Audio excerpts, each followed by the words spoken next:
and share my screen.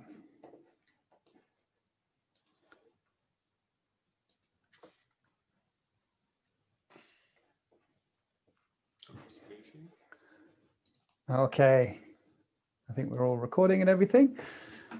Hope you're all well today and not too stressed by first days of lockdown and US presidential elections and all the other exciting things that are going on in the world. But today we're going to talk about sensitivity analysis.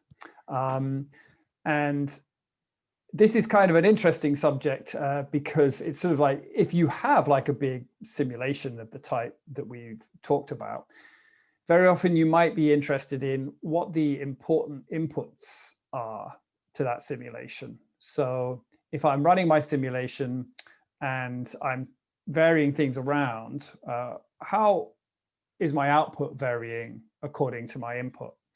And that's the general topic of sensitivity analysis. And what we're going to do today is sort of just briefly introduce some ideas behind that topic and then run through a couple of examples of applying sensitivity analysis, both direct to the simulator and also via a surrogate model.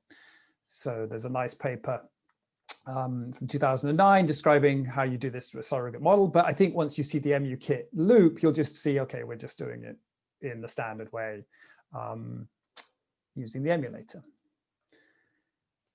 Okay, so this is a description of sensitivity analysis that comes from, this is chapter 1 of a book on sensitivity analysis. And this is actually available online. The reference is in the notes. The book is there. It's Saltelli et al. A possible definition of sensitivity analysis is the following: the study of how uncertainty in the output of a model, numerical or otherwise, can be apportioned to different sources of uncertainty in the model input. A related practice is called uncertainty analysis, which focuses rather on quantifying uncertainty in model output. Ideally, uncertainty and sensitivity analysis should be run in tandem, with uncertainty analysis proceeding in practice. So this is the entire book about this subject by Saltelli and others. And you know, it's their main domain of research. And I think it's quite a nice read if you want to go and sort of flick through it.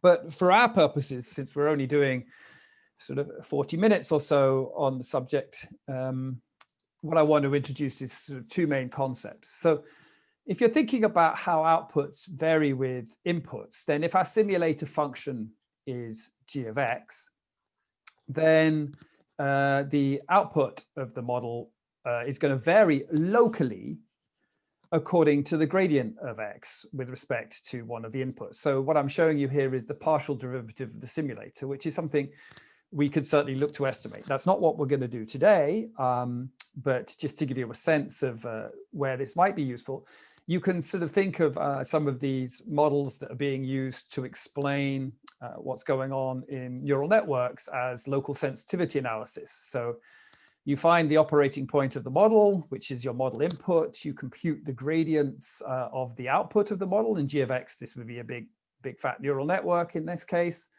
according to the input. And you can locally linearize and see which inputs are affecting the output you're interested in. And that's, well, I've not read all these papers in detail, but as far as I know, that's kind of the underlying idea behind a lot of approaches to interpreting neural network models. Now, there's also a domain that used to come up a lot in Amazon, which we used to call bridging. And bridging was the practice of trying to explain why your forecasts and the actuality weren't matching up. So you had some forecast of something you might be interested in, by like how much stock you might need or whatever. It doesn't matter what your forecast is really. And that forecast is coming out of another model, a simulation of the supply chain in some case. And then in actuality, you might find that you see the real demand was higher, or the actual required stock was higher or lower than what you got, or so there's some variation there. And in that case, we would look to do bridging models. So bridging models would be, you would take the operating point of your system and you would linearize around it, and you would look to explain the variation between these two quantities in terms of different components of your forecast. So you were doing that sort of thing because your sort of vice president, not the American style vice president, but your corporate vice president, of which there's like hundreds in a company like Amazon, is wanting to understand why the forecasts were out, and he or she may need to explain that to their boss, so on and so forth. Okay, so that's local sensitivity analysis. And because it's basically computing the gradient of the output very often, and that's going to vary contextually. We're not going to discuss it much more today, but it's certainly important. What we are going to look at is something slightly different, which is sort of global sensitivity analysis. So what I'm defining here, there's a few different terms in these equations. Now, number one, I apologize, I like to use these little angle brackets for expectations. So if you look in the top equation here, you see these angle brackets. This is a practice taken from statistical physics. So what these angle brackets are saying is the expectation of this function, which in this case is the simulator squared, under the distribution P of x. So whatever's in the subscript there, that's what we're taking the expectation with respect to. So P of x here is a density over the inputs to our simulator. And what it represents, what I want you to think about it as in global sensitivity analysis, is a distribution over all the inputs you might expect to see when that simulation is being run in practice. Now, so that's like the distribution over how you expect your simulator to be run. So what this term is saying is this is the second moment, and then this is the square of the mean. So if you look on this other term here, this is the expectation of g of x under p of x squared. So this is like the expectation, if we look at my little definition underneath, of g of x under p of x over the domain, or whatever we've chosen to be the domain of x. So in other words, this is sort of like the expected output of the function on the right being squared, and it's being subtracted from the square of the function, the expectation over the square. So this is in effect the variance of the function. So what we're talking about is across all expected inputs we have for the function, what is the total variation? So this is a bit related to when we looked at the integrated variance reduction. We were looking at terms similar to this. We were looking at terms that were associated with the surrogate model, but they were similar to this. It's sort of the integrated variance across the entire input domain of the function under my assumption of what the input density will be. Now in practice, this is what we typically assume for that. I mean, you don't necessarily have to assume particularly. I think the independence assumption is probably quite important. I think that's going to be difficult to unpick. But the second assumption, you could certainly vary that, because you can always transform any uniform distribution into any other distribution you like by taking the cumulative density function of that distribution. So if you want to transform a uniform into Gaussian distributed random variables, you just take the Gaussian cumulative density function that's related to the error function, and put the uniform density through that, and then you get Gaussian density. And then that basically, if you do that transformation, you can then feed that transformation into g of x. So this is a little bit more general than it appears. I just wanted to clarify that. But for the moment, just to keep our integrals simple, we're going to assume that the domain of these functions is always 0, 1. So uniform over 0, 1 is p of x, and it's independent across each dimension. That not having that independence is a little bit harder to unpick. And of course, in practice, you can imagine cases where you don't have input independence. Okay, so then the important thing that needs to be introduced is this thing called the Hoeffding-Sobol decomposition, or sometimes this is also called the ANOVA decomposition. And this is a really cool decomposition In this case, we're expressing it in terms of a simulator, but you can write down this for any function as long as the function is this process we're about to describe. As long as the function is a squared integral, you can follow it through because it needs to be squared integral to have a variance across the domain.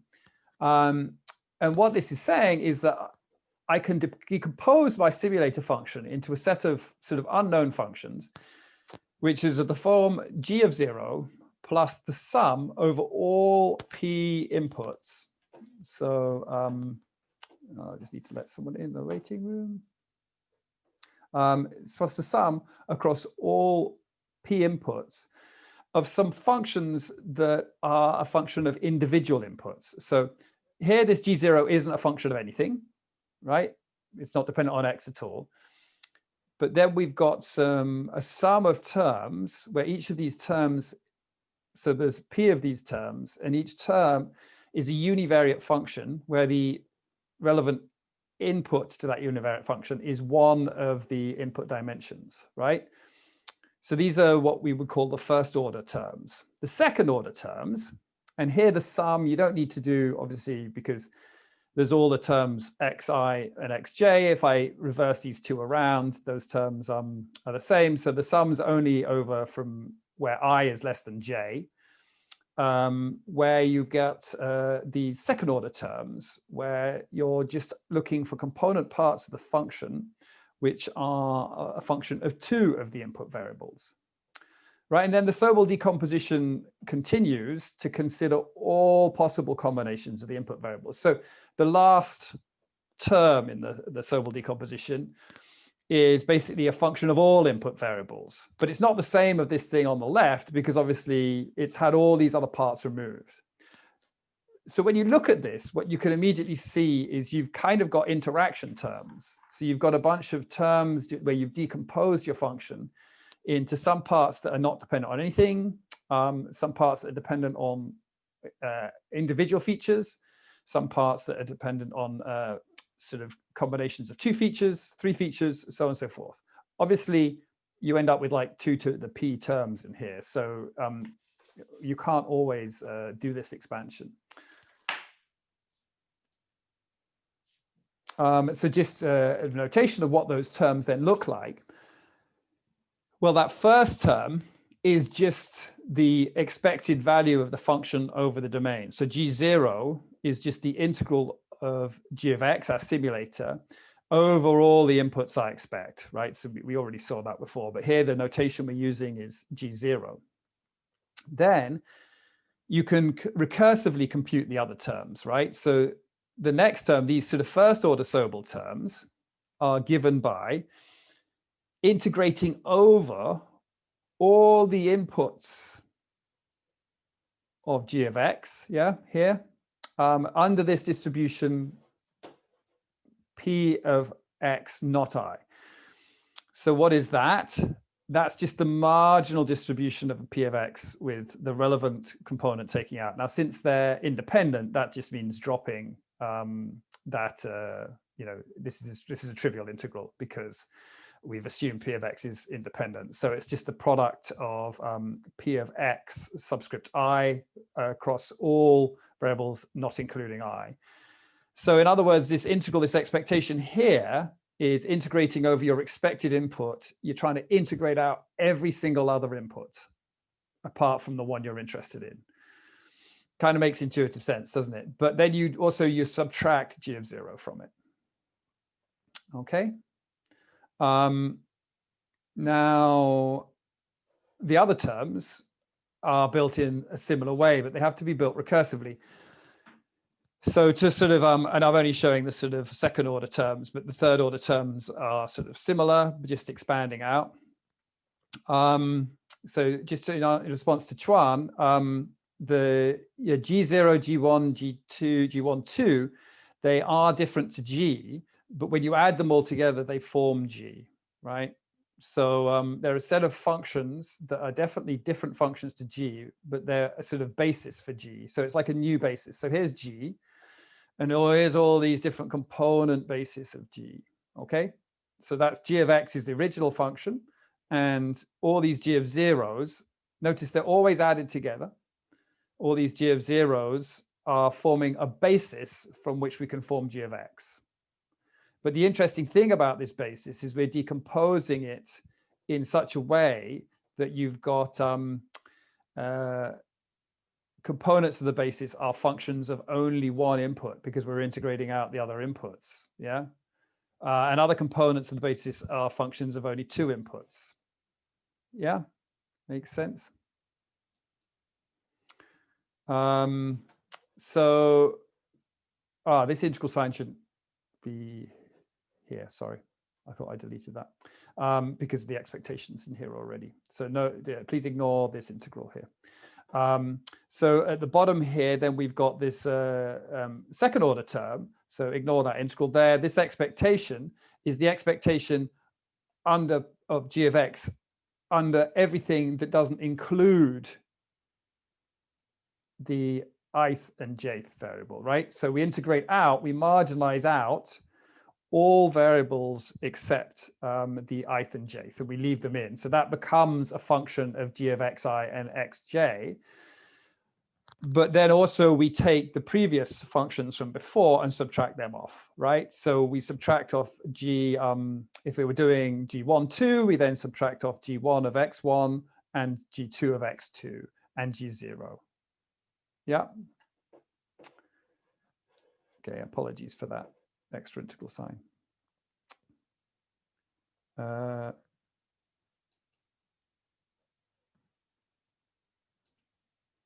That's funny because the integral sign isn't on that.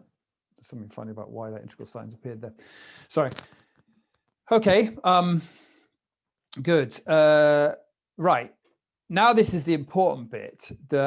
By construction, and I'm afraid the piece has fallen off the side of the slide a bit, but by construction, what we now have is that I can look at the variance of g of x, which is the thing I'm interested in. So this is what we defined as the variance of g of x before. But you can just immediately see that we've already defined this as g0. So this is just the expectation of g of x squared minus g0.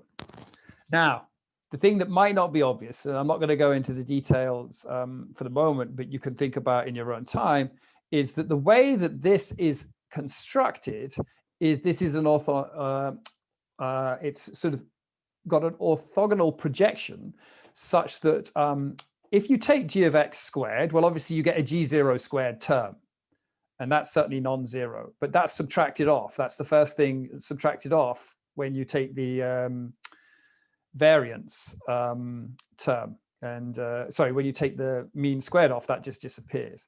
And all these other terms, this basis is designed that basically you get this form, that the variance of g is just given by the variance of the sum of the variance of the underlying functions in the decomposition.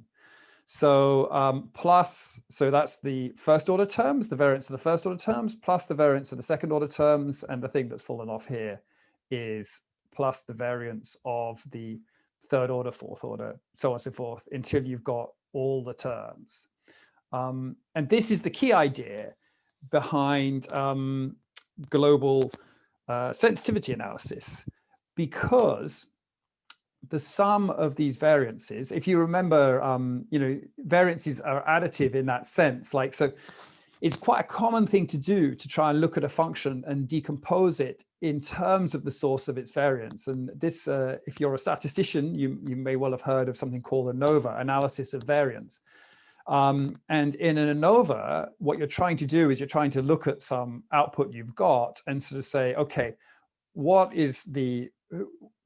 inputs are responsible for the different components of this output? And the nice thing is your total variance, which is the thing on the left-hand side here, decomposes in analysis of variance into these additive terms, because these sort of variances add up, right? So remember, it works very nicely for Gaussians. If I have a Gaussian random variable with variance sigma squared 1, and I add it to a Gaussian random variable with variance sigma squared 2, then I get a new Gaussian random variable with variance sigma squared 1 plus sigma squared 2. Of course, if those variables are non-Gaussian, what happens in that case? Well, the variance is still the addition of the two underlying variances, but I don't necessarily get a Gaussian variable as my output unless I add enough of them, and then central limit theorem applies. So as I add enough independent variables, then I actually start getting something that looks like a Gaussian again. That's the central limit theorem. In this case, of course, these aren't independent variables, and they're not necessarily going to be Gaussian unless the underlying function is linear, in which case it all becomes fairly trivial, and you're not doing this kind of stuff. I should have emphasized this is sort of all nonlinear analysis. So, you know, thinking about what we're trying to do here, in some sense, if we go all the way back to the beginning, I should probably have emphasized that a bit. If obviously this was a linear function g of x, then this is a trivial derivative. Whatever the sort of multiplication matrix w, which must be the matrices multiplied by x to make this a linear function, the local sensitivity is just equal to w, whatever that matrix is, or vector it would be if there's a single output. And that's why linear models are so interpretable, right? And that's why you can fit linear models locally. Similarly, if we were to look at this system here and start saying, well, if it's a linear system, let's look at the global sensitivity analysis, all this becomes trivial as well, because you sort of have a wx squared minus the square of wx. So what you get is that the global sensitivity analysis, the variance of the output is just the covariance function associated with w. So it's ww transpose. It's or the variance of ww transpose. Sorry, it's just the variance of x transpose, not ww transpose. Okay. So now we're decomposing. So we've used that Sobol decomposition, and then when we substitute it into our formula for the variance, because it has this orthogonal property, we get this nice decomposition of the variance into these different terms. And that's all done by construction. Like, how did that happen magically? Well, this formula is written with these terms for G such that that will be true. So you can sort of have a go at proving that in your own time. These definitions for G ensure that that's going to be true. So it's sort of giving you an orthogonal basis. And that means that when we want to worry about, say, the variance of this system with respect to one output, we only have to worry about this term. So if we're sort of interested in the first order Sobol term, which is often the main term you compute because it starts getting quite complicated to do all the second order and everything else, it's obviously quadratic number of second order terms, and cubic number of third order, etc. So if we're looking at the Sobol indices, what we look at, what we're interested in is this term, because the overall sum of the variance is this. Obviously, all these terms are positive because they're variances. They can never be negative. So what we've got is a positive term being decomposed into a sum of positive terms. And the way we summarize that is with the Sobol indices. So the Sobol indices just give us the relevant variance. So here I'm using L. My little notation here is that L is a set of indices, right? So L could be just one index, in which case this is the first order Sobol term, or L could be multiple indices. So if L was just, the set of L was just I, then this would be the first order Sobol term Si associated with the ith index from the input variables. If it's sort of L has got I and J in it, then it's the second order Sobol term associated with the interaction between the variables xi and xj. So if you look at this function here, what this is now saying is that the Sobol indices are defined by the variance of, that particular Sobol term, which we've also sort of denoted on the previous thing as G0 or whatever, divided by the total variance. Now, what's the point in doing that? Well, that means that they always sum to 1, right? So if you do that, then basically because you're dividing this whole formula by effectively this thing, everything's divided by that, then the whole thing sums to 1. So you're just bringing things back onto a scale, and you're getting a proportional responsibility for each of your inputs for the variation in the output. So now you've got something that's very, very interpretable. Okay, so that's brilliant. Apart from the fact that it actually, to compute these things in practice, involves these expectations. So it involves computing the expectation of these g of x's squared, or equivalently the expectation of the relative Sobol index. And in practice, those integrals are not going to be tractable, right? So you're not going to be able to integrate over your simulator code. That's kind of how we got into this problem in the first place. So the final thing to do, and there's a lot of literature on this, I'm not going to talk about it much, but there's a lot of literature on Monte Carlo sampling, which is what you're going to do in the lab in order to estimate these things. So for certain functions, including this one, you can actually compute these analytically. So we're going to look at the Ishigami function, which is a sort of test function for these type of things. And the Ishigami function is a function of 3 variables, because you've got x1, x2, and x3. It's sinusoidal in x1, it's sinusoid squared in x2, and then in x3, it's quartic times sine of x1. Now, apologies, that should say g1 on these axes here. What you're seeing here is the non-zero Sobol components of the Ishigami function, right? So this is the overall function, but in this case, because it's this nice sinusoidal form, you can do the relevant integrals, and you can analytically work out what the Sobol component should be. So this is g1, which does have a sort of sinusoidal form. This is g2. Now notice it's coming from this x2 term, obviously, but it's not entirely positive because it's had forms subtracted off. Yeah. So it's not centered around 0 because it's not this part of the function, right? It's not just the x2 part of the function. It's the associated first order Sobol term associated with that term. So it's sort of been zeroed out in terms of mean. And then here's the plotted against x1 and x3. Here's the sort of g13 of x1 comma x3. The other terms are all 0 by construction. And what you're going to do in the Pierre, is there any relationship? Not necessarily between this decomposition and the Fourier transform. That's an interesting question. I suspect, Pierre, interesting. I mean, they're both basis expansions, right? And there's some orthogonality in them. So I don't think there's explicitly a relationship, but I suspect you're going to be able to write down certain functions where, and I'm making this up, be careful, where it might be possible to compute the Sobol, the different Sobol terms from doing a Fourier analysis quickly. I'm not sure, but that's an interesting thought that you might be able to do that. Okay, so here's an estimate of this that's from the lab. Sorry, again, missing a little bracket here.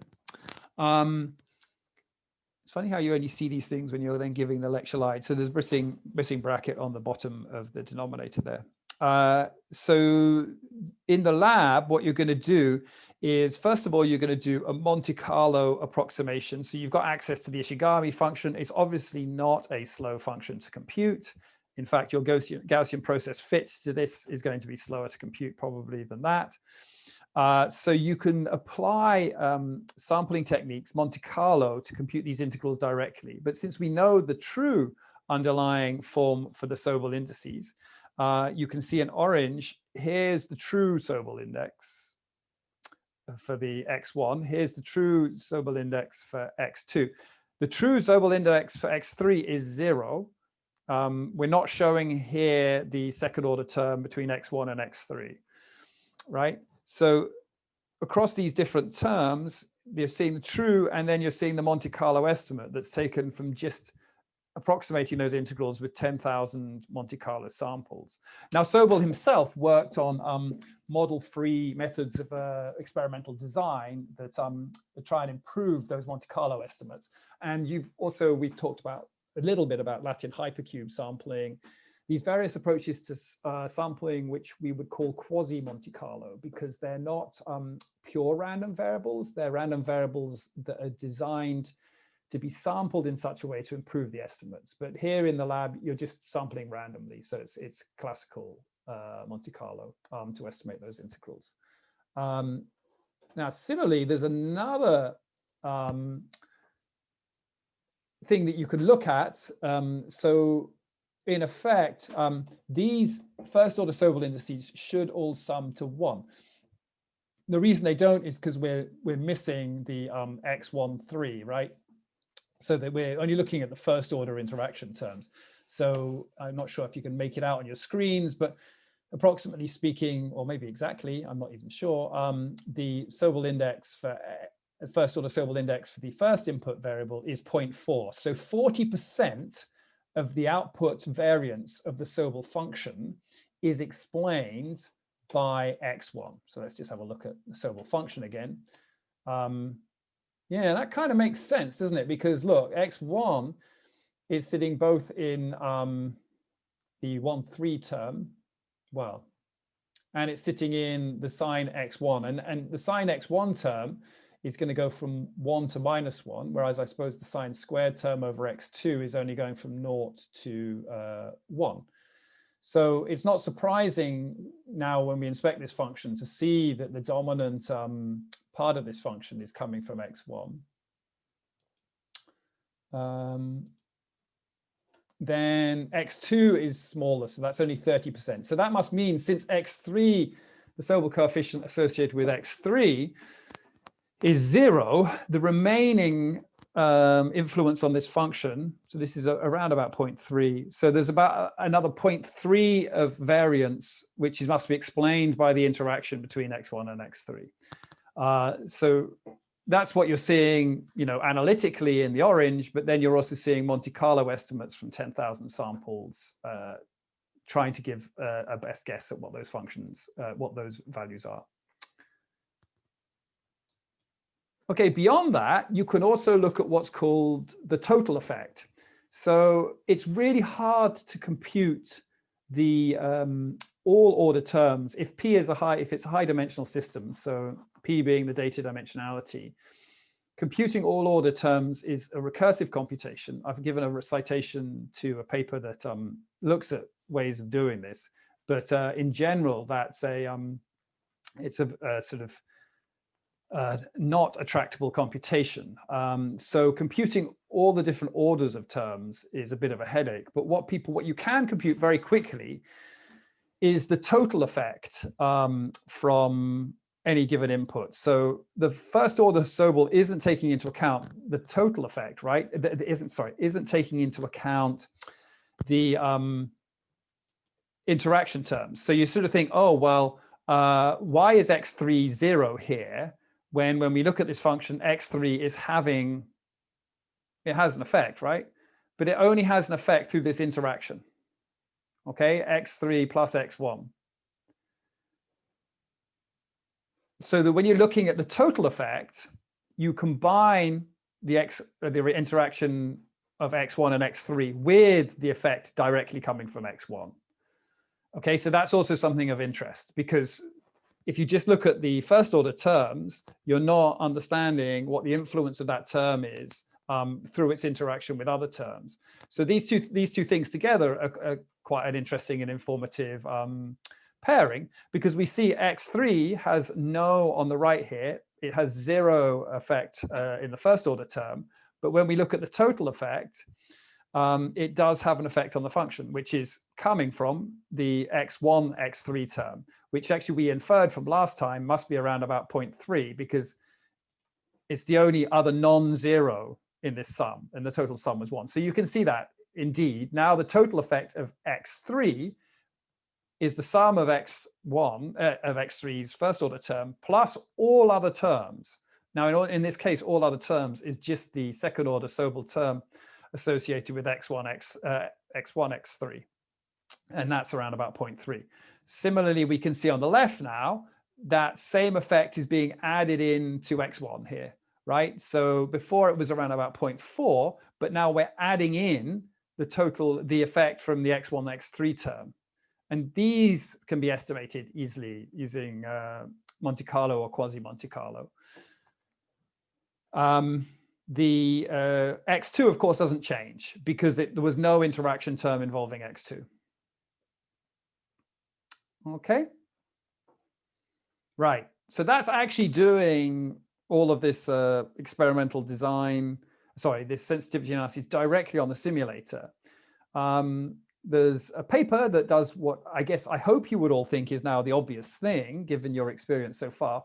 This Ishigami function is obviously a fairly quick function to compute. But again, if we were trying to do sensitivity analysis on, let's say, the climate, trying to understand how sensitive our climate futures were to the sort of rate of decrease of carbon or some parameter of interest, then you don't want to run 10,000 times your climate model in order to get your estimate of these Sobol indices.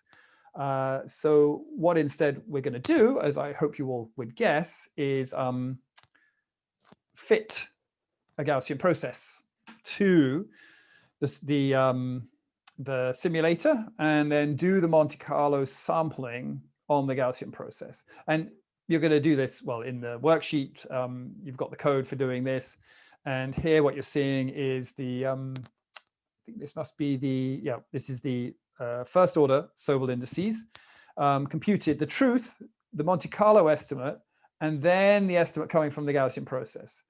And the key point here is that the estimate coming from the Gaussian process, coming in pink, used 10,000 samples on the Gaussian process and some reduced number of samples, I can't remember, so let's say 50 or something, or 20 samples from a design on the simulator. So the simulator was only run 20 times to compute the surrogate model estimate, where it was run 10,000 times to compute the direct Monte Carlo estimates.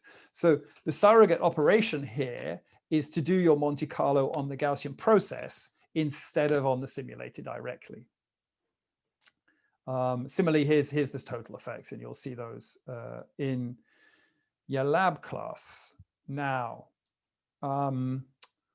what we're going to do is, so I'm going to stop the recording now and just talk a little bit about, there's a little exercise for you to do in the, well, before I stop, I'll just explain the exercise, which is, I was emailing Nicola Durand. Trania, the Gaussian process is the emulator in this case. A while ago, I talked about, he has this really, he's taught this stuff quite a lot in his university in France. He's now based in Cambridge and has lots of innovative ways of teaching this material. He was at the École des Mines de Saint-Étienne. Saint-Étienne has an amazing bicycle museum, which is very, very cool, including a bicycle where you pedal backwards in order to change your gear. And I'm very proud because I pointed out to them in the bicycle museum that they'd put the chain on incorrectly on the bicycle where you pedal backwards, because I spent quite a lot of time looking at it and realized, hang on. Anyway, it's got a wonderful bicycle museum, but also a really great group that's part of this sort of mascot NUM organization that does a lot of surrogate modeling and emulation. And Nicola was in that group. And he has in the past used fun examples like building paper helicopters to help teach about simulation. But I'd asked him about this example, and he was saying, oh, well, you might want to use this catapult simulation I built because obviously you're all socially distanced. So this is a catapult simulator that Nicolas has built. And it's rather fun because it's a little, we'll go to the webpage in a moment when we switch off the recording. But it's a little, I guess, JavaScript catapult simulation where you can change the parameters of your catapult and you get different ranges. So there's 4 different parameters. There's a rotation axis, which is the sort of over where the base of the catapult is rotating. There's the sort of stop that hits the arm and causes the sort of arm to stop and the ball to fly off. And then there's 2 bindings of the springs. One on the sort of catapult structure and one on the arm of the structure. And the idea is you can modify the location of all of these.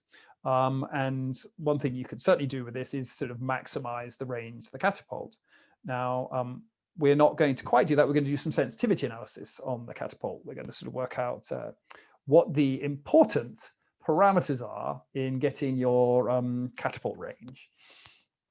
Now, in order to do that, we're also going to do some experimental design for the catapult, because obviously this sensitivity analysis assumes that you have a surrogate model already. So we're not, in this case, going to combine estimate of the Sobol indices. As you could imagine doing something where your acquisition function is set up in order for you to try and best estimate your Sobol indices. But actually, when you think about it, it feels like the integrated, and I mean, how long did I think about it for? I suppose a few minutes. The integrated variance reduction acquisition function from experimental design should be the sort of potentially the right type of acquisition function.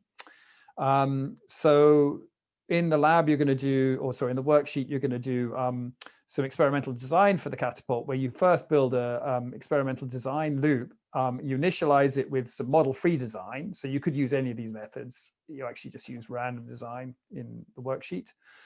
And then you do your model-based design to use integrated variance reduction. What I suggest you do is, once you've done that, write your own code to try doing the same thing with uncertainty sampling. And you'll see how different it is if you do uncertainty sampling, the other acquisition function we looked at last time. And you should get some sensitivity analysis of your catapult. So that's the results I got for the different, the 2 different sort of total variants. And so here, this is the first order sensitivity analysis. And then this is the total variance around the sensitivity analysis, showing these different effects for the catapult design. So I'm going to stop there, and I'll probably, you can ask questions while I also pull up that sort of catapult example.